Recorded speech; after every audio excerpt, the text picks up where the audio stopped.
Esta voz es que se escucha todo. Quédate adentro.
Especies animales.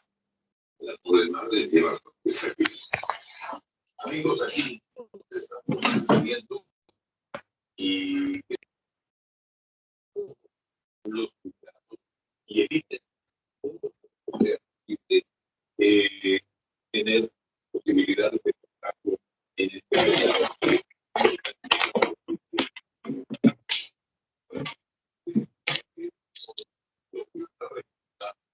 y desde luego la actividad a la que ustedes puedan liberarse.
No, necesito estar solo. Discúlpame, pero no pienso ir a ningún lado. ¿Por qué no puedes ir a descansar? Negocios. ¿A esta hora? ¿Sabes las cosas que tengo que hacer, eh? ¿Quieres que olvidaré todos los problemas mientras estoy en la habitación descansando? ¿Quieres que me relaje, eh? Es lo que quiero que hagas. ¿Eso quieres, eh? ¿Quién te está buscando, Yundai? ¿Quién? ¿Quién puede ser? Esclavidad. Hola, Tequín. ¿Ya tienes la llave, Tequín? Por favor, dime que la tienes. ¿A qué te refieres cuando dices que no la encontraste? ¿Quién además de ti conocía el sitio donde la escondiste, eh? ¿Quién se atrevió a robarse mi maldita llave de aquí? ¿Quién lo hizo? Puede ser.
Ok, muy buenas noches, sean todos bienvenidos a esta segunda noche de webinar de Derecho Penal organizada por Hathun Yakchay Sobilex en coordinación de la Universidad Nacional de Chimborazo mediante su empresa pública UNACH-TEC.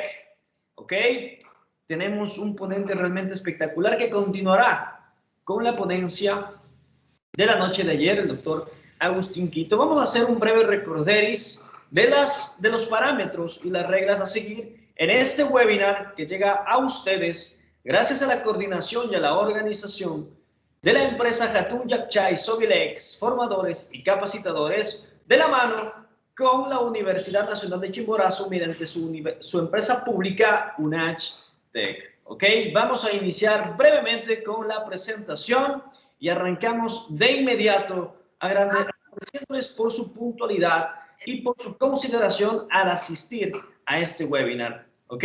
Rápidamente vamos a arrancar con la presentación del evento y, bueno, el día de hoy tenemos un tema realmente espectacular, de muchísimo valor y súper importante dentro del mundo de los profesionales en Derecho. Sean todos bienvenidos. El día de hoy tenemos, dentro del webinar de Derecho Penal, la victimología, principio de oralidad en el Código Orgánico Integral Penal. ¿Ok? Sean todos bienvenidos. Indicaciones generales para los participantes. Los participantes pueden dejar sus preguntas a través de la sala o en la caja de comentarios en las redes sociales. En este caso está activada, como la noche de ayer, los chats a través de la aplicación de WhatsApp. Por favor, se ruega a los participantes dejar sus preguntas para que el consejo técnico pueda deliberar las preguntas de mayor relevancia o que se repitan con mayor frecuencia.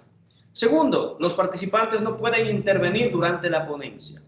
Y tercero, los micrófonos de los participantes deberán estar en silencio en todo momento durante la ponencia. Es súper importante el tercer aspecto, ya que para garantizar eficiencia y eficacia al momento de la ponencia de nuestro doctor, es importante que los micrófonos estén 100% en silencio. ¿Ok? Siendo así, procedo a presentar a nuestro ponente de la noche de hoy. Él es doctor en jurisprudencia y abogado de los tribunales de justicia de la República del Ecuador por la Universidad Estatal de Cuenca. Es especialista en Derecho Penal y Justicia Indígena, magíster en Derecho Penal y Criminología. También es facilitador. Fue facilitador en el Encuentro Binacional sobre Justicia Social y Derechos Humanos. Ha sido ponente en el primer Congreso Internacional de Ciencias Forenses con su tema Código Orgánico Penal y su correcta aplicación en las ciencias forenses. Dentro de su amplia cartera de experiencia, figura que fue secretario ejecutivo del Consejo de la Niñez y Adolescencia del Cantón Guamote en el Plan Piloto del Consejo Nacional de la Niñez y Adolescencia. Además, fue juez de garantías penales, tránsito, contravenciones de Pastaza, titular desde el 1 de junio del 2010 hasta el 1 de noviembre del 2019. De la misma manera, fue docente universitario de la Facultad de Derecho en la Universidad Autónoma de los Andes, UNIANDES, desde el 5 de octubre del 2013 hasta el 1 de noviembre del 2019. Con una grata bienvenida, recibimos a la sala al doctor Agustín Quito Cortés, experto en Derecho Penal. Empezamos. Doctor, no sé si ya nos acompaña por acá. Sí, efectivamente, estimado François, no sé si tengo retorno. Le escuchamos perfectamente, doctor. Perfecto. Muchísimas gracias por esa presentación. Simplemente acotar algo, estimado François, y para las personas que nos escuchan, me encuentro también cursando, es más, egresado ya del PhD en Derecho Constitucional y prontamente, pues, titulado en ese ámbito. Entonces, esos son los títulos que me acreditan para el día de hoy poder ejercer la ponencia respecto al tema que ocupa y que ha sido debidamente publicado, es decir, el tema de la oralidad dentro del Código Orgánico Integral Penal. Bajo esa consideración y las pautas que se ha dado por parte de usted, me debe permitir manifestar respecto al tema en discusión que la implementación del sistema oral no es nuevo para la justicia penal. Se inició con la Constitución de 1998, específicamente en su artículo 194, que si me viene a la mente y no se me escapa, establecía que la sustanciación de los procesos que incluyen la presentación y contradicción de prueba debían llevarse a cabo a través del sistema oral. Disposición constitucional no pudo poner en práctica en sí la oralidad. No sé si es que uno de los micrófonos parece que está prendido, no sé si me ayuda, François. Parece que uno de los participantes mantiene el micrófono prendido. Recordamos, por favor, a los participantes mantener sus micrófonos en silencio. Tal vez Carlos nos pueda ayudar para que el resto de participantes esté silenciado, por favor. En este momento estamos correctos, doctor. Perfecto. Indicaba que esta disposición constitucional no pudo poner en práctica el sistema de oralidad, sino hasta la expedición de la actual Constitución del 2008 y específicamente con la promulgación del Código Orgánico de la Función Judicial. Recordemos también que este Código Orgánico de la Función Judicial entró en vigencia el 9 de marzo del 2009 y en su artículo 18 establece pues un lineamiento importantísimo que se sigue pues hasta la presente fecha y se establece lógicamente que el sistema procesal es un medio para la realización de la justicia. Las normas procesales consagran los principios de simplificación, uniformidad, eficacia, eficiencia, inmediación, oralidad y demás.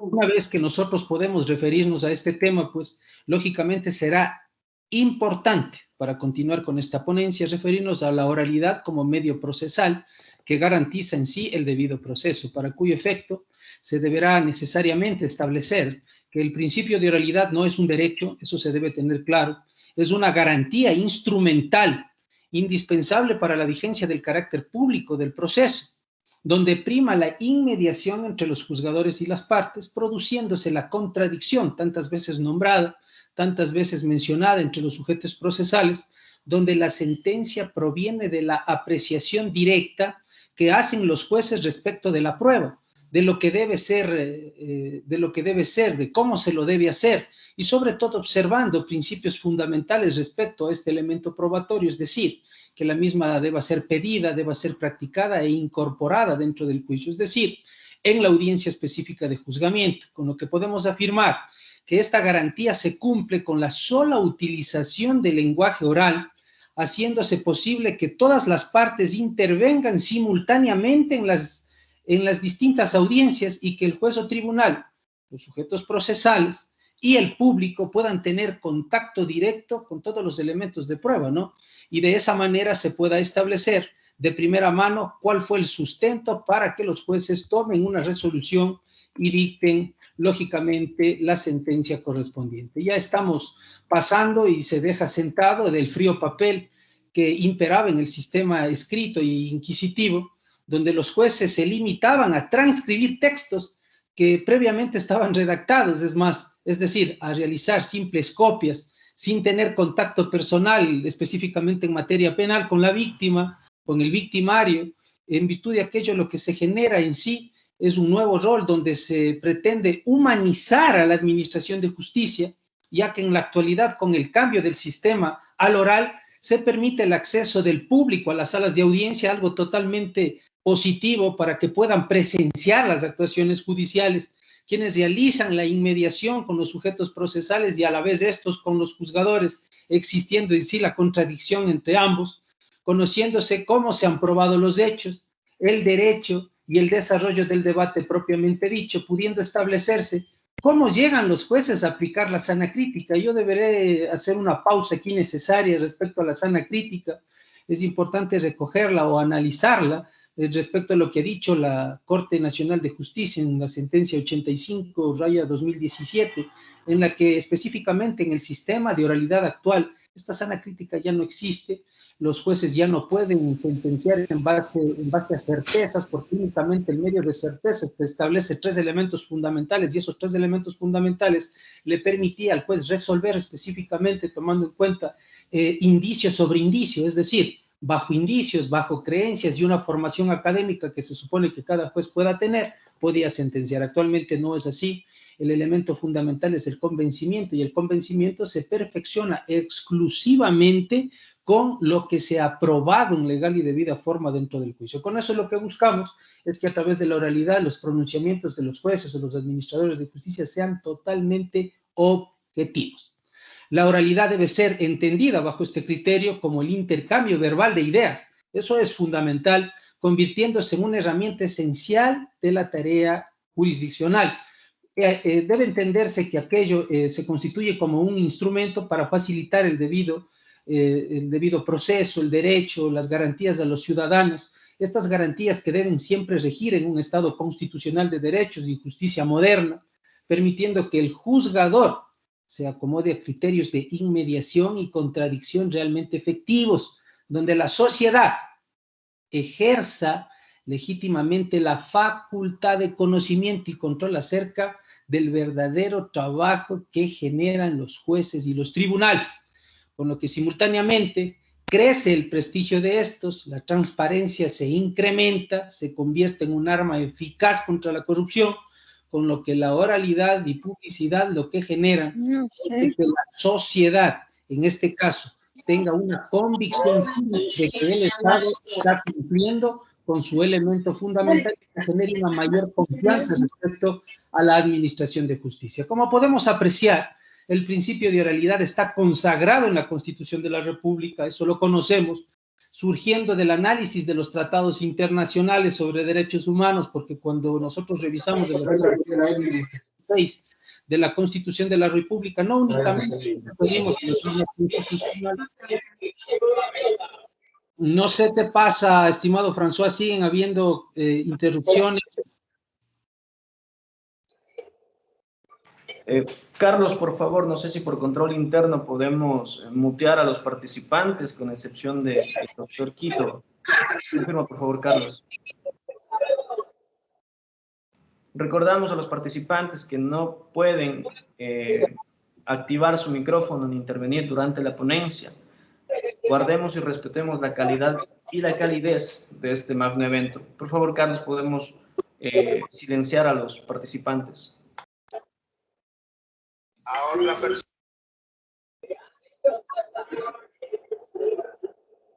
Parece que tenemos unos 3 micrófonos prendidos y esto en realidad causa un poco de confusión en el momento de la hilaridad de las ideas. Ya fueron muteados, doctor. Perfecto. Como decía, podemos apreciar que el principio de oralidad está consagrado en la Constitución de la República. Este, a la vez, por irradiación, toma en cuenta los tratados internacionales sobre derechos humanos que han sido reconocidos por el Ecuador como una garantía básica del debido proceso, contemplados también en la Convención Interamericana de Derechos Humanos, Pacto de Costa Rica, específicamente en su artículo 8.1. En virtud de aquello, el principio de oralidad procesal impone las características fundamentales a la sujeción del proceso oral dispositivo. Se debe entender siempre esta palabra dispositivo por cuanto pocas veces es comprendido dentro del sistema oral. Lo dispositivo es aquello que impide que el administrador de justicia resuelva temas que no han sido alegados por las partes, es decir, este sistema dispositivo le impide una intervención de oficio por parte del juez, y es importante que se entienda, porque no solo la audiencia de juicio se realiza oralmente, sino todos los actos procesales. Esto es importante entender, por cuanto todos los actos procesales que se generen deben gozar de oralidad, y de igual manera todo aquello que sea ejecutado por los sujetos procesales en el ejercicio de su función procesal, así como las resoluciones que dictan los jueces y tribunales para impulsar el proceso, de igual manera, pues lógicamente deberán ser motivadas dentro de la audiencia, por cuanto incluso a la actualidad tenemos una resolución de la Corte Nacional de Justicia, y no solo de la Corte Nacional de Justicia, sino de la Corte Constitucional, que determina y establece con puntualidad que los autos interlocutorios de llamamiento a juicio deben ser motivados de manera oral, por cuanto no deben reducirse a escrito. Aquí existe una confusión breve, pero que me voy a permitir aclarar. Este auto de llamamiento a juicio, en primer lugar, no es apelable, no se lo debe reducir a escrito, y de igual manera lo único que sirve o lo único que constituye es un auto de simple interlocución o de simple paso de una etapa hacia otra. Por esa razón no es apelable, pero también debe obligatoriamente ser dictado debe ser en este caso dictado oralmente y fundamentado en la audiencia. Continuando con el argumento, pues, que nosotros estamos esbozando dentro de esta exposición, nos referiremos ya básicamente al sistema acusatorio oral. Para entender el real alcance de este sistema oral, es necesario e indispensable citar al jurista doctor Guillermo Augusto Arciniegas Martínez. Él funge como fiscal del hermano país colombiano, y en su obra Investigaciones y Juzgamiento en el Sistema Acusatorio, al referirse a la oralidad, ha expresado un pensamiento que es interesantísimo poner en consideración de todos quienes están conectados el día de hoy. Es decir, que es uno de los pilares sobre los cuales está erguido el nuevo sistema. Me estoy refiriendo a la oralidad, ya que la parte oral es la esencia humana, porque puede contener en los fenómenos la gama multiforme del pensamiento, ya que por medio de la oralidad el juez penetra en el alma humana y descubre la pasión y el altruismo, la lealtad y la falacia, descubre la naturaleza de los seres y de las cosas. Sencillamente la escritura, como decía Sócrates ante Platón, está muerta. En la viva voz hablan también los rostros, los ojos, el color, el movimiento, el tono de voz, al momento de decir tal o cual cosa, y tantas otras distintas y pequeñas cosas o circunstancias que modifican y desarrollan el sistema general de las palabras y suministran tanto indicio a favor o en contra de lo afirmado por estas, con lo que queda atrás el culto de la escritura, el sistema de actas y constancias procesales, tanto así que en el Código Orgánico Integral Penal ya se hace referencia tanto al archivo digital como al archivo físico, debiendo predominar el primero de los nombrados. De igual manera, este autor continúa y dice que nos permite que aquello de la oralidad nos permite la utilización de medios tecnológicos encaminados al proceso informático, que es en sí lo que la Administración de Justicia viene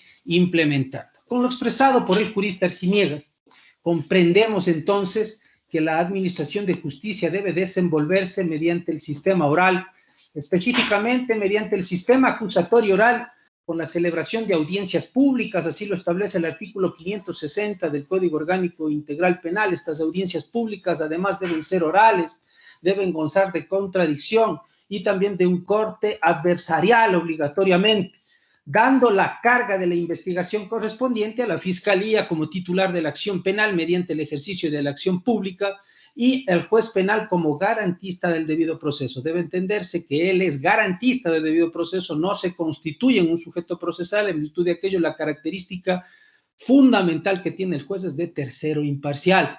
El juez es el que debe cuidar que se respeten todas las normas y derechos para los sujetos procesales, garantizando una justicia ágil, una justicia eficiente, una justicia oportuna, estableciendo con las pruebas pertinentes la existencia del delito y la responsabilidad del procesado para la imposición de la pena individualizada y proporcional de acuerdo a la infracción.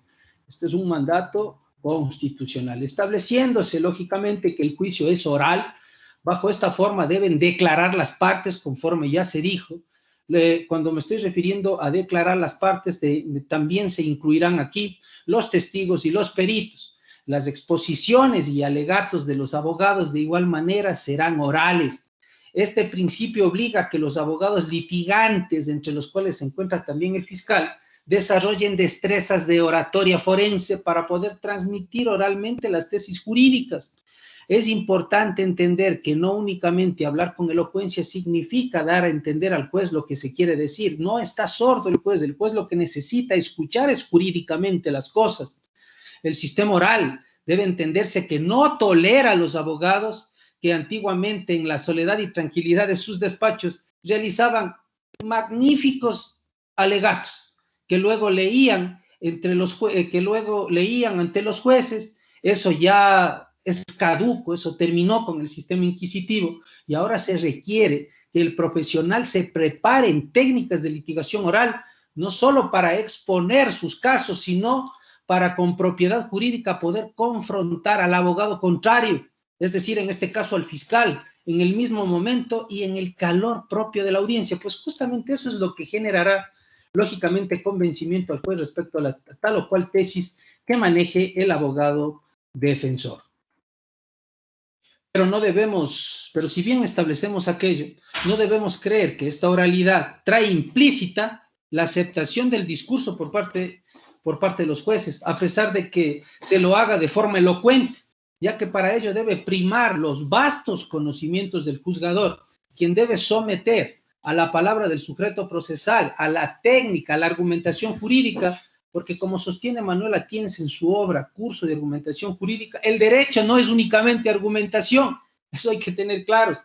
Hay que descartar este aspecto que tiene particular importancia para dar cuenta de los fenómenos jurídicos en las sociedades democráticas y para suministrar a quienes operan dentro del derecho, a los juristas prácticos, instrumentos que les permitan guiar y dar sentido a su actualidad, a su argumentación. Por ello, el enfoque argumentativo del derecho puede contribuir de manera decisiva a una mejor teoría y a una mejor práctica jurídica, que es precisamente lo que se requiere o lo que requiere el juez en el presente sistema. La oralidad básicamente consiste en un método, en una metodología de producción y comunicación de la información entre las partes. Esto debe quedar absolutamente claro, también entre las partes y el tribunal, por cuanto de esa manera se perfecciona en este caso la contradicción e inmediación, cuyo sustento está lógicamente en el uso exclusivo de la palabra, en contraposición al uso de la escritura, que es caduco,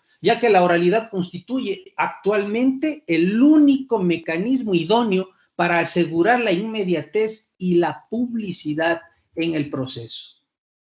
Bajo esta perspectiva, se debe tener claro que el sistema acusatorio oral, en un Estado constitucional de derechos y justicia como el nuestro, da prevalencia al impulso de la parte en la iniciación y desenvolvimiento del proceso penal. Protege la libertad individual.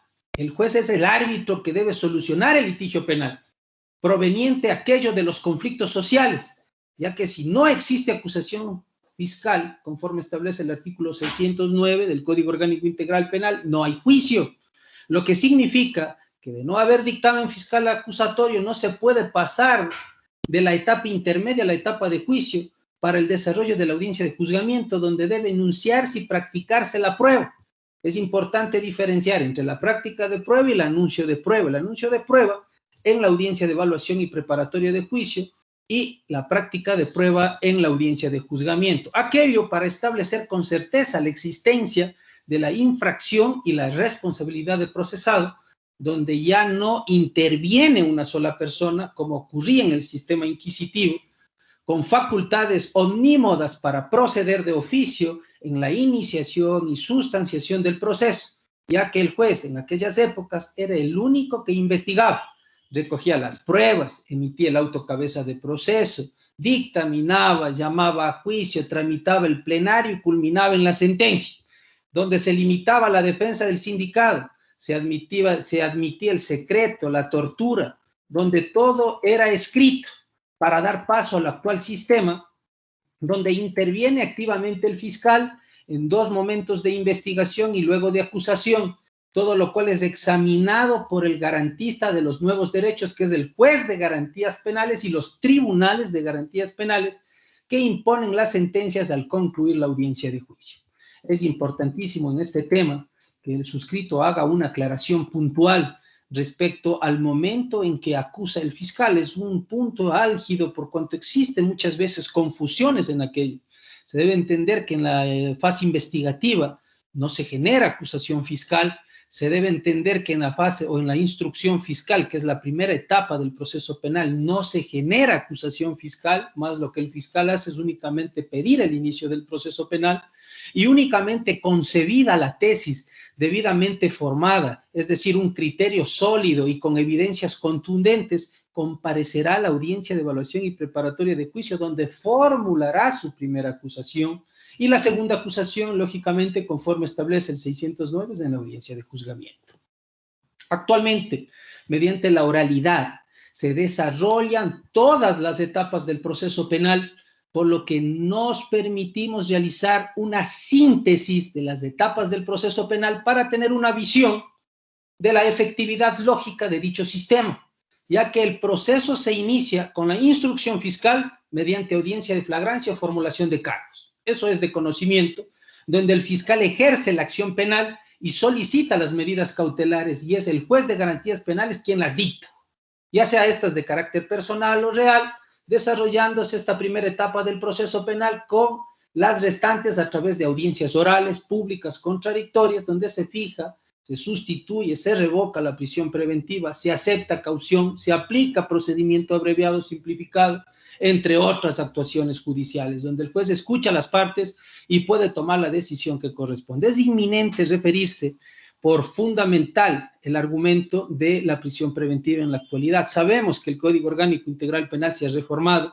Esta reforma del Código Orgánico Integral Penal ha acogido la excepcionalidad que exige la Corte Interamericana respecto a la aplicación de la prisión preventiva y efectivamente esta reestructura en cuanto al artículo 534 obliga al fiscal no únicamente justificar los 4 elementos comunes de la prisión preventiva previstos en el artículo 534, sino que lo que hace también y obliga actualmente el Código Orgánico Integral Penal es que adicionalmente, conforme establece el segundo párrafo del artículo 534, el fiscal esté obligado a fundamentar que las medidas de carácter personal previstas en el artículo 522 del Código Orgánico Integral Penal no son suficientes como para garantizar la presencia del procesado y de esta forma ordenar la prisión preventiva. Es decir, debe justificar que la presentación periódica no es suficiente, debe justificar que la imposición del grillete no es suficiente, entre otras circunstancias fundamentales. Y únicamente ahí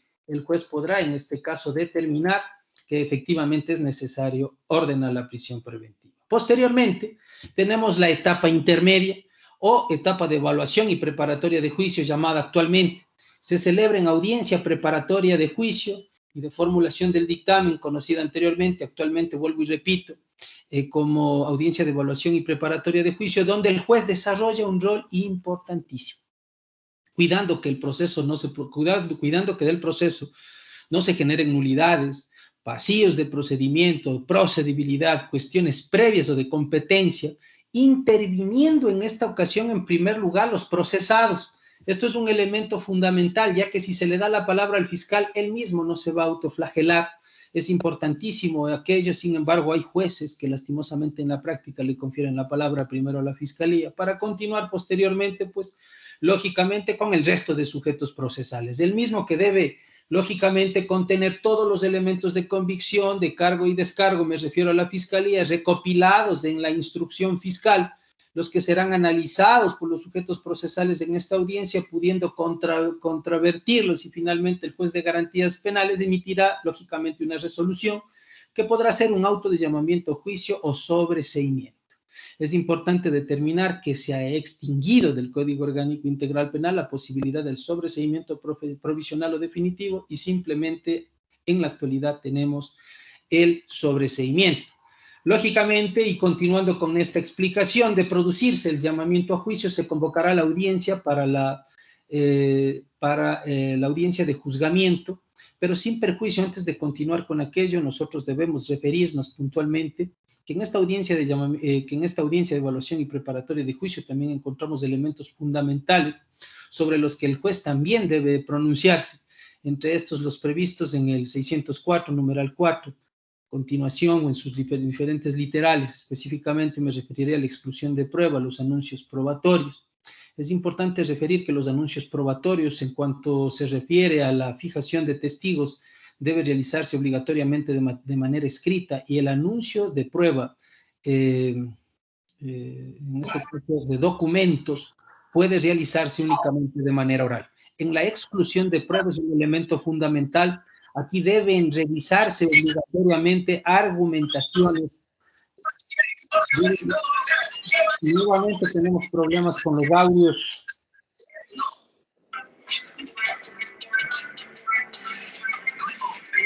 Estimados participantes, por favor, revisar sus micrófonos, deben estar en silencio en todo momento.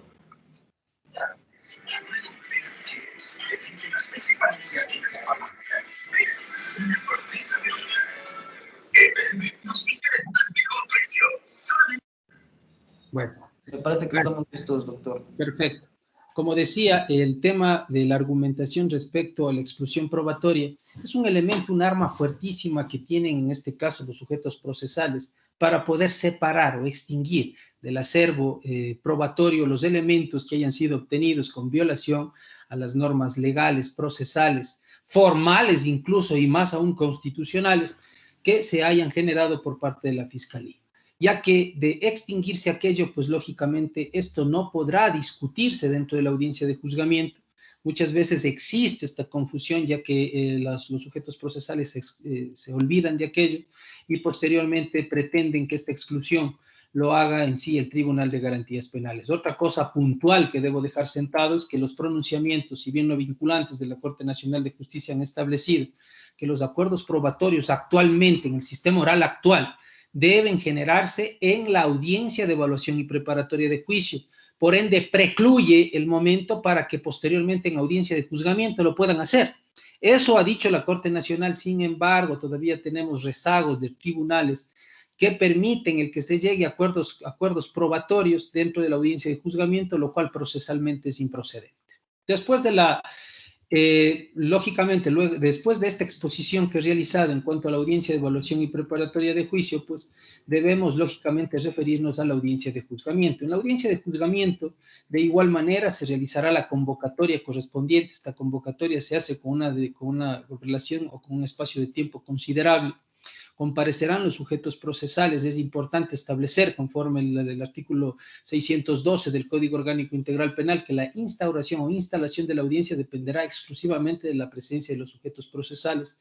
Únicamente con la presencia de ellos se puede instalar la audiencia, y si es que falta algún testigo, algún perito, pues deberá en este caso fundamentarse de manera oral también la necesidad de suspender la audiencia, pero en el decurso de la prueba. Y si es que suscita aquello, esta circunstancia puede generarse siempre y cuando los presentes declaren o rindan sus testimonios. Es importante también, y muchas veces se ha consultado, si, por ejemplo, va un testigo que por alguna circunstancia tiene que salir del país y tiene que suspenderse la audiencia, y posteriormente él mismo no va a poder comparecer, incluso se le puede recetar testimonio anticipado dentro del proceso correspondiente.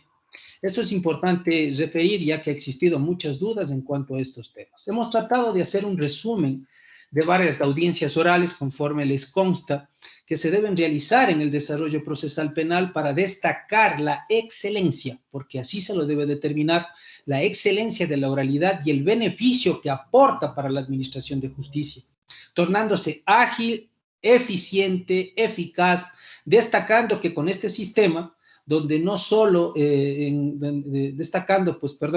en este sistema no únicamente predomina la voz viva, sino que también hablamos de rostros, de ojos, de color, de movimiento, de tono de voz, el modo de decirlo mediante la oratoria forense y tantas otras circunstancias que modifican y desarrollan el sentido general de las palabras, pero que a su vez suministran las palabras a favor o en contra de lo afirmado por los sujetos procesales, y es lo que se adecúa para que el sistema penal y para que las distintas materias operen de manera adecuada y los administradores de justicia puedan dar a cada quien lo que le corresponde con el debido convencimiento, indicando que la palabra no solo debe ser expresada con elocuencia, eso hay que dejar sentado, porque existen abogados que únicamente comparecen a las audiencias a gritar, pero sin ningún argumento. Debe estar sometido, lógicamente, a la técnica de argumentación. Respecto del caso concreto, tenemos argumentaciones jurídicas creíbles y sustentadas en pruebas cuando se encuentran debidamente argumentadas. No debemos constituir un juego de palabras que nada aporta a la discusión jurídica. Olvídense de ser canzones, eso no sirve.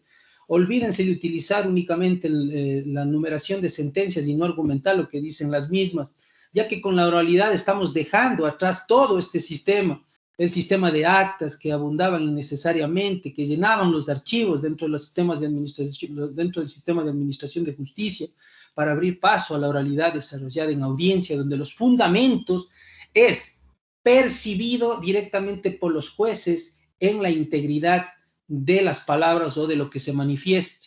Y de igual manera, la presencia del público determina también un elemento fundamental, pero no debemos creer que la oralidad trae implícita la aceptación del discurso, eso ya se dijo, ya que a pesar de que se lo haga en forma elocuente, el juez está preparado y sabe lo que tiene que aceptar y sabe percibir también lo que puede ser creíble y no. El actual sistema, como lo hemos expresado, se fundamenta en el respeto a las normas, a las garantías constitucionales, a través del derecho de ser escuchado oportunamente en el momento procesal oportuno para poder acceder a la justicia en igualdad de condiciones y recibir un elemento fundamental que es la tutela judicial efectiva e imparcial a través del debido proceso para que la administración de justicia penal dé exclusivamente a cada quien lo que le corresponde. Es importante también continuar manifestando de que es evidente que el juicio oral garantiza una mayor eficiencia. Consideramos que entonces que la oralidad, que mediante la oralidad podemos demostrar y hasta convencer sobre la teoría que estamos esgrimiendo, eso es importantísimo, demostrarlo dentro de un conflicto penal, porque no solo se utiliza el conocimiento que sobre el derecho debe poseer el abogado particular, el defensor público o el fiscal, sino también todos ellos deben manejar en forma adecuada la doctrina, la jurisprudencia y el procedimiento. Recordando que los jueces, al escucharlos también, conocen las normas constitucionales, conocen las normas procesales, pero nada de ello va a servir para convencer al tribunal si no lo expresamos de forma adecuada, convincentemente, y para los sujetos procesales deben perder el miedo escénico. Por favor, esto es algo fundamental, ya que existen abogados excelentes de escritorio, pero que lastimosamente por el miedo escénico son totalmente nulos al momento de establecer un argumento oral dentro de un tribunal. Debe tenerse obligatoriamente dotes de orador con inflexión y entendimiento, una entonación de voz en forma adecuada. Deben poseer un lenguaje en las manos, eso es fundamental. Es decir, sí. Doctor, mil disculpas por interrumpirle. Recordamos a los participantes que deben enviar sus preguntas al momento de tenerlas para que un comité técnico evalúe las mismas y que no tengamos el inconveniente que tuvimos ayer, que al final de la ponencia hubieron muchísimas preguntas y no se pudo dar respuesta. Si los participantes en este momento consideran que ya han formulado una pregunta, pueden hacerla al chat de grupo para que sea evaluada por el comité y tengamos calificadas para que el doctor pueda responderlas. No solo al final, sino a partir de este momento. Muchísimas gracias y mil disculpas, doctor. Muy bien, continuamos. Referente a las falencias a las que estamos haciendo referencia, que en la práctica diaria hemos podido detectar, reiteramos, salvo honrosas excepciones, lógicamente, que los profesionales del derecho muchas de las veces no se preparan para participar en una audiencia, por ejemplo, en la audiencia de flagrancia, formulación de cargos, se oponen al inicio de la instrucción fiscal y hasta el tipo penal escogido por el fiscal, cuando ello es de competencia exclusiva de la fiscalía. Y no se refieren a lo medular de la audiencia, que es la contradicción, el pedido de medidas cautelares de privación de libertad, solicitando al juez, lógicamente, que no se ha fundamentado adecuadamente la ponencia por parte de la Fiscalía y de esta forma poder obtener la libertad de su defendido. Entiéndase que en este momento lo único que se discute es la situación jurídica de su defendido, porque el inicio del proceso prácticamente constituye una resolución fiscal que el juez únicamente acoge y da paso a lo mismo. Otro de los errores en que se incurre por parte de la defensa técnica es en la audiencia de evaluación y preparatoria de juicio, porque no logran establecer la existencia de vicios de procedimiento, los impedimentos superables o insuperables al ejercicio de la acción, la prejudicialidad, que es un elemento bastante débil en los profesionales, la competencia o las causas de nulidad, desperdiciando de esta manera una valiosa oportunidad procesal. Y luego de escuchar, en este caso el dictamen, alegan incorrectamente algún tipo de nulidad. Es importante establecer que dos son los momentos procesales en los que se puede declarar una nulidad, específicamente en la audiencia de evaluación y preparatoria de juicio y posteriormente cuando nosotros apelamos la sentencia del tribunal para pedir que los jueces de alzada, es decir, de la Corte Provincial, vuelvan a revisar este elemento fundamental. ¿Pero qué concluimos con todo esto y sobre todo recomendamos?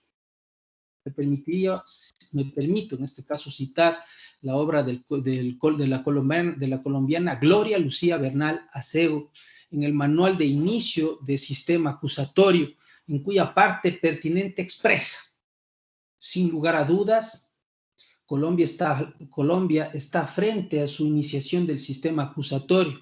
Se emprende aquí un largo proceso que tendrá diversas circunstancias, por momentos avanzará con vigor hacia un pleno sistema acusatorio y otras veces se empantanará, retrocederá hacia las formas más duras del sistema inquisitivo. Ello porque los protagonistas del proceso judicial, dígase abogados, jueces, fiscales, investigadores, y es que a veces el cambio mental es el más difícil de lograrlo. De allí que resulta importante conocer no solo la nueva legislación, sino también cómo se ha desarrollado el pensamiento jurídico a lo largo de la historia de la humanidad. Porque llegar hasta donde hoy estamos ha sido realmente difícil. Por eso es necesario tener una concepción clara de que este principio de oralidad lo que ha hecho es dar mayor vigor, dar mayor vigencia y sobre todo mayor confianza al sistema de administración de justicia. Es en sí la ponencia respecto al tema de oralidad que se puede establecer por parte de quien hace uso de la voz en este momento y ojalá haya sido de total aceptación y de total convencimiento para quienes están participando dentro de este webinar. Me pongo en consideración a efectos de que se puedan realizar las preguntas que consideren pertinentes. François. Muchísimas gracias, doctor. Las felicitaciones y la reiteración y los agradecimientos por parte de todos los participantes que en este momento están dejando sus mensajes, sus preguntas, están evaluando en este momento, me están pasando las preguntas que se han repetido con mayor frecuencia y que nuestro Consejo Técnico Evaluador ha considerado las más relevantes. Ok, con una primera pregunta tenemos, estimado doctor, ¿qué libros nos recomienda en el ámbito del derecho penal para la preparación?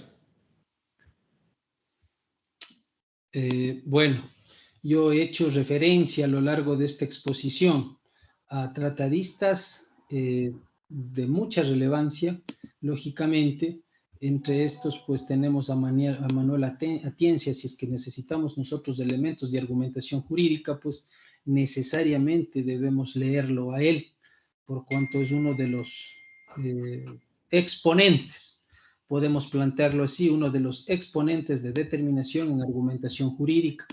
También he citado al distinguido tratadista Manuel Arciniegas, fiscal colombiano, que en este caso también se ha referido de una manera contundente al tema de la oralidad y que sobre todo nos ha dejado sentado, ¿no? un punto fundamental y que de igual manera no me molestaría repetirlo porque lo tengo en la mente. Es importante, dice dicho tratadista, que la aplicación del sistema acusatorio oral se dé de manera efectiva por cuanto será, esto es algo importante de asimilarlo, será la forma de intervenir, la elocuencia, el movimiento de ojos, el establecimiento del rostro, la fijación de la voz, lo que determine si es que estamos frente a verdades o falacias. Es en sí a la mente lo que tengo, las obras que tendría que indicarles a efectos de que puedan, en este caso, con un mayor elemento de argumentación, poder sustentar sus audiencias y sobre todo perder ese miedo escénico al que también me he referido. Doctor, bueno, nos están preguntando por control interno. La noche de ayer hicimos un compromiso expreso de dar respuestas a varias preguntas. Bueno, hemos escogido nada más 3 de las tantas del tema de ayer. No sé si estamos en la disposición. ¿Me puede confirmar, doctor? Perdón, no, François, no entendí la última parte. Ok, en la ponencia de anoche, doctor, quedaron 3 preguntas pendientes que se repitieron muchísimo durante la noche, pero que lamentablemente los participantes hicieron llegar ya a última hora cuando perdimos conexión. Me están preguntando por control interno si es que podemos dar respuesta. Perfecto. No sé si es que podemos dar lectura a esas preguntas. Perfecto, doctor. La primera dice, ¿cómo está, doctor? Buenas noches. Mi pregunta es la siguiente. A vísperas de tener un nuevo gobierno, ¿qué políticas públicas se pueden aplicar en referencia a la crisis carcelaria para que sean plenamente rehabilitados y reintegrados a la sociedad? Bueno, voy a generar una respuesta que tal vez pueda causar un poco de asombro, pero que necesariamente tengo que decirlo en este momento frente a una pregunta excelente. Debo indicar que quien está haciendo uso de la voz está en la elaboración de un libro justamente respecto al sistema penitenciario. Mi criterio personal es de que no se trata de políticas públicas, lo que se trata es de solucionar un problema estructural del sistema penitenciario. Al hablar de un problema estructural me estoy refiriendo a que la violación concatenante de derechos o continua de derechos por irradiación hace que otros elementos también sean lesionados y una política pública difícilmente puede, en este caso, referir o solucionar aquello. Es un problema del Estado, sí, pero que debe solucionarse desde una perspectiva constitucional política. La Corte Constitucional ha establecido ya parámetros básicos en los que se ha determinado 3 puntos fundamentales. En primer lugar, que los jueces deben dejar de utilizar la prisión preventiva como un elemento inicuo respecto a dar solución a los problemas sociales. No se puede encarcelar a todo el mundo para decir que tenemos paz social en Ecuador, por cuanto ello se refleja, en cambio, en el hacinamiento específico de cárceles, y ese hacinamiento lo único que provoca es violación de derechos. Esta violación de derechos concatenante lo que hace es que las personas que están privadas de la libertad lo estén aún más dentro de una cárcel. Me voy a explicar un poco en este sistema. Un tema es estar privado de la libertad, pero otro tema muy específico es volver a estarlo dentro del sistema penitenciario, por cuanto es importante establecer que si bien una persona que está privada de la libertad ha perdido su derecho de movilidad, no ha perdido su resto de derechos.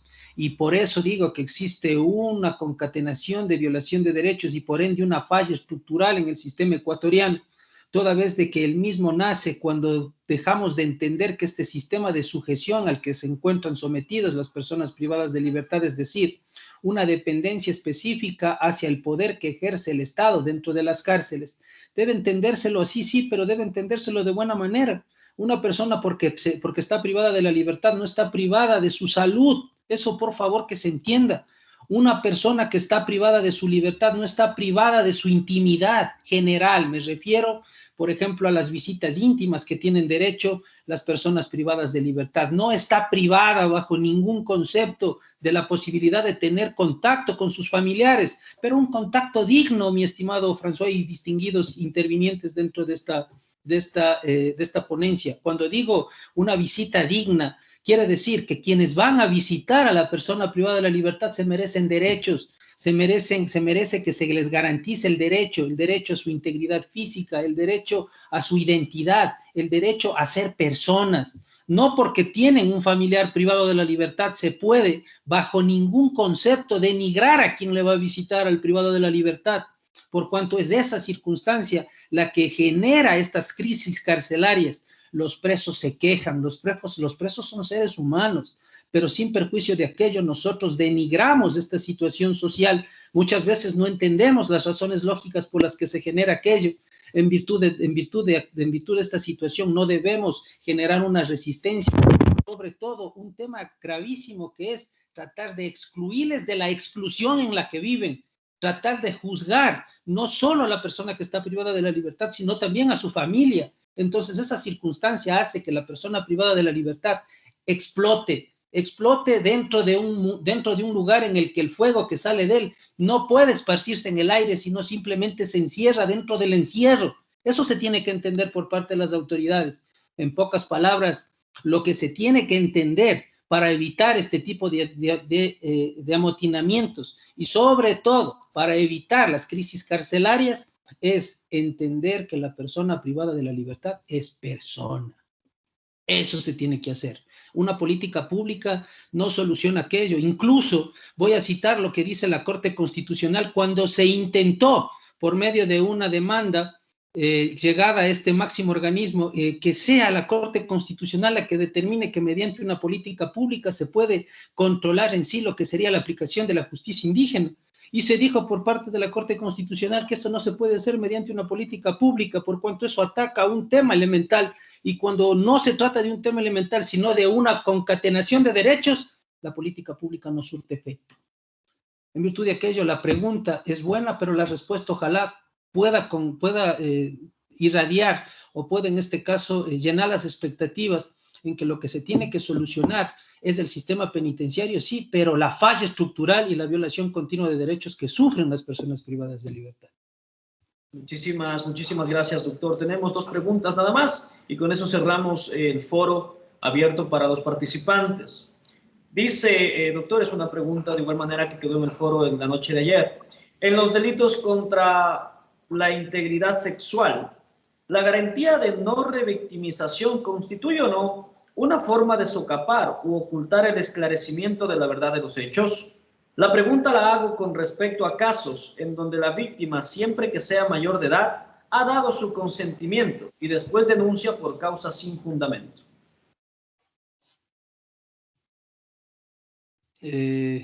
Bueno, esto en sistema de litigación oral se entendería como una pregunta compuesta, ¿no? En una misma pregunta hay varias preguntas, pero vamos a tratar de contextualizarla para poder responder la inquietud. La revictimización o el sistema de revictimización significa una protección a una persona que ya ha recibido un daño. Por eso es que nosotros podemos diferenciar una trilogía dentro de lo que constituye la victimología. Es una victimización primaria, secundaria y terciaria. La victimización primaria es aquella, pues, mediante la cual se protege a la persona que en sí ha sufrido ya el delito. La victimización secundaria, en cambio, es aquella que impide que la persona que ya ha sufrido ese delito tenga que comparecer y expresar lo que le pasó nuevamente ante otras personas. Y la victimización terciaria, pues lógicamente es aquella que una vez terminado el litigio y dado la razón a quien se presume víctima, pues lógicamente es objeto, lógicamente, de discriminación o comentarios de descrédito. Bajo esta consideración general, vamos a poder entender de que la protección que se da a la víctima bajo la figura de prohibición de revictimización lo que hace es proteger su integridad y su círculo más cercano, por cuanto debemos entender que víctima no se le considera únicamente a la persona que ha sufrido, en este caso, el daño a su bien jurídico protegido, sino también al entorno que rodea a la misma. Estamos hablando del entorno más cercano, ¿no? Hijos, esposo, tíos, papás. En virtud de aquello, esta situación de protección a la víctima es necesaria. Tal vez un poco la pregunta puede enfocarse o se amplíe un poco más allá en el sentido de que la víctima va a dar una versión y posteriormente con esa sola versión se le sentencia a otra persona, a pesar de que ella no comparezca al proceso ni una vez más. Lastimosamente, yo también tengo un criterio muy amplio respecto a esta situación y siempre me baso en las defensas que genero en la jurisprudencia española, que si bien es un elemento fundamental de referencia para el Estado ecuatoriano, para los jueces o administradores de justicia ecuatoriano, también se debe entender que la Corte Nacional de Justicia ya se ha referido a aquello. Actualmente la jurisprudencia o actualmente la Administración de Justicia ya no toma como una verdad cierta y absoluta lo que diga la víctima dentro de una versión inicial. Existen 3 elementos que deben necesariamente tomarse en cuenta a efectos de determinar que si efectivamente la víctima está diciendo hechos que realmente pasaron, y específicamente entre uno de estos es determinar que la víctima no haya tenido problemas anteriores con la persona que acusa, que exista continuidad en la acusación y que sea recurrente y específico en cuanto a lo que dice, ya que si existen incongruencias y sobre todo hay ciertos hechos que no se pueden justificar materialmente, se están cayendo esos procesos. Y lo que sí recomendaría es que en base a esta explicación breve que estoy dando, en caso de tener este tipo de problemas, puedan asistirse de abogados del derecho en conocimiento expedito en materia penal, porque como siempre se ha manifestado, ¿no? Cuando te enfermas y no buscas un buen médico, te mueres. Cuando tienes un problema penal y no buscas un penalista o un abogado debidamente capacitado en la materia, te vas preso. Okay. Con esto damos cumplimiento al compromiso expreso que se hizo la noche de ayer de dar respuesta por parte de nuestro profesional ponente la noche de hoy. Tenemos nada más la última pregunta de la noche, doctor. Esta es del tema de hoy. Y nos dicen, doctor, ¿es legal seguir incorporando documentación al expediente fiscal luego de haberse culminado la etapa de instrucción fiscal? Por favor. Esta pregunta es importante por cuanto existe actualmente un pronunciamiento de la Corte Constitucional que, hasta donde he tenido un poco de entendimiento, ha generado un poco de confusión. Se debe establecer que todas las actuaciones que se generan dentro de la instrucción tienen validez. Tienen validez. Todo lo que se incorpore una vez cerrada la instrucción no tiene validez. Ahí estaría respondida brevemente la pregunta, pero debo aclarar lo siguiente. La Corte Constitucional, en un caso específico de duda generada, ha establecido en base a su poder erga omnes y de interpretación de la norma constitucional lo siguiente, que cuando se presenta un pedido dentro de la etapa de instrucción, pero se la incorpora luego, sin importar cuándo, se la incorpora luego, esta es válida, pero bajo ningún concepto debe malentenderse el hecho que estoy manifestando. Si es que no generan ningún pedido o se solicita la incorporación de prueba dentro de los 90 o hasta 120 días de la instrucción en procesos ordinarios o 30 días en delitos flagrantes ordinarios, pues lógicamente no tiene valor. Pero vuelvo y repito, si es que se genera el pedido dentro de esos 90 o 120 días y se incorpora al día 130, tiene valor la documentación por cuanto ha sido ordenada dentro de la fase de instrucción. Perfecto, con esto culminamos las preguntas del foro. Agradecemos a todos y cada uno de los participantes. Estimado François, no sé si me permite aprovechar este momento para a las personas que se encuentran conectadas y ojalá su excelente criterio así lo permita, hacerles una invitación formal por cuanto se va a dictar por parte de GIS, lógicamente el diplomado en Derecho Penal, que será una exposición muy mayormente extensa. Se tratarán temas específicos y puntuales Y también considero que si es que estas ponencias han sido del convencimiento de quienes han escuchado todo aquello, estamos seguros contar con la presencia para tan magno evento. Exactamente, doctor, exactamente. Pues en este momento culminamos la sección del foro y continuamos con la presentación de la oportunidad de capacitación y certificación de la que usted está mencionando, doctor. Perfecto. Ok, agradecemos entonces la ponencia del doctor Agustín Quito, él es experto en Derecho Penal, tiene realmente amplia y vasta experiencia en el ámbito judicial y en este momento vamos a proceder a presentar una oportunidad realmente única, realmente espectacular de la mano de Jatun Yakchay Sobilex en coordinación con la Universidad Nacional de Chimborazo mediante su empresa pública UNACH Tech, ¿ok? Si deseas ampliar tus conocimientos en un curso de alta especialización en Derecho Penal, te presentamos esta oportunidad. Les estoy hablando, estimados participantes, del Diplomado de Alta Especialización en Derecho Penal, que se llevará a cabo del 10 de mayo al 15 de julio. Es una certificación emitida por la empresa pública UNACH Tech, ¿ok? En coordinación con todos los avales y convenios firmados que pueden ver en este momento en sus pantallas, ¿ok? Para más información, vamos a tratar de ser breves y concisos.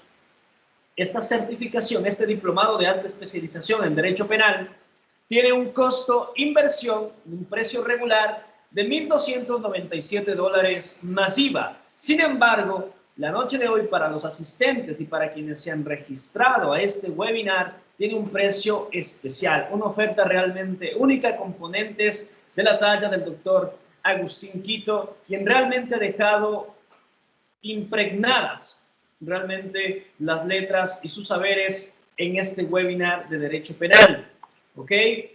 La noche de hoy no vamos a dar un precio de $1,297 más IVA, sino tan solo el diplomado de alta especialización en Derecho Penal lo pueden adquirir a tan solo $400, precio ya incluido impuestos. Esta oferta es válida hasta el 20 de abril y tenemos cupos limitados por cuanto la calidez y en este caso la eficacia de las certificaciones emitidas por la Universidad Nacional de Chimborazo mediante su empresa pública UNACH Tech y Jatun Yakchay Sobilex debe prevalecer siempre la garantía de la información que está siendo impartida. ¿Ok? Necesitan más información, quieren analizar el temario, qué temas se van a exponer, necesitan bastante información sobre el pensum académico, cuántas horas se van a certificar. Acá les dejo el número de contacto. En este momento pueden hacer una captura de pantalla, tomar una fotografía, apuntarlo en sus libretas. Además, este webinar también tiene una certificación por participación y la pueden solicitar a los números que en este momento se encuentran en pantalla. Pueden solicitar su certificación por participación en este webinar de Derecho Penal, tanto del día 1 como del día 2, a los números que están en pantalla. Pueden tomarle una fotografía, pueden hacer captura de pantalla o anotarlo en sus registros correspondientes, ¿ok? El diplomado de alta especialización en Derecho Penal, repito, iniciará el 10 de julio y culminará, iniciará el 10 de mayo y culminará el 15 de julio, ¿ok? Con esto no me queda más que despedirnos. Dejamos los teléfonos en pantalla para que puedan solicitar tanto su certificación por haber asistido y participado en este webinar de Derecho Penal, así como toda la información pertinente al diplomado de alta especialización en Derecho Penal. ¿Okay? Ha sido un gusto y un placer compartir con todos y cada uno de ustedes, estimados profesionales y estudiantes de la carrera de Derecho. De mi parte y de parte de todos quienes conforman la empresa Jatun Yakchay Sobilex, un agradecimiento cordial también a nuestro ponente experto de la noche y será hasta una próxima. Ha sido un gusto compartir sala con ustedes y con esto nos despedimos. El webinar de Derecho Penal, el día de hoy analizamos la victimología, aplicación del principio de oralidad en el Código Orgánico Integral Penal. Mi nombre es François Freire Peto, International Master Speaker de la Cámara Internacional de Conferencistas. Ha sido un gusto cordial. Tengan un excelente feriado y que Dios los bendiga a todos. Hasta una próxima. Muchas gracias. Gracias. Muchas gracias. Muchas gracias. Gracias, excelente. Muchas gracias. Felicidades. Gracias. Fue- Muchas Gracias. Muchas gracias. Muchas gracias, excelente exposición. Saludos desde Macas. Gracias. Muchas gracias, excelente. Muchas gracias, excelente exposición. Excelente exposición. Saludos de Guayaquil. Muchas gracias, Adrián. Gracias. Desde Machala, Excelente ponencia. provincia del Oro. Muchas gracias. Desde Unión de Ibarra. Muchas gracias, doctor. ¿Ah?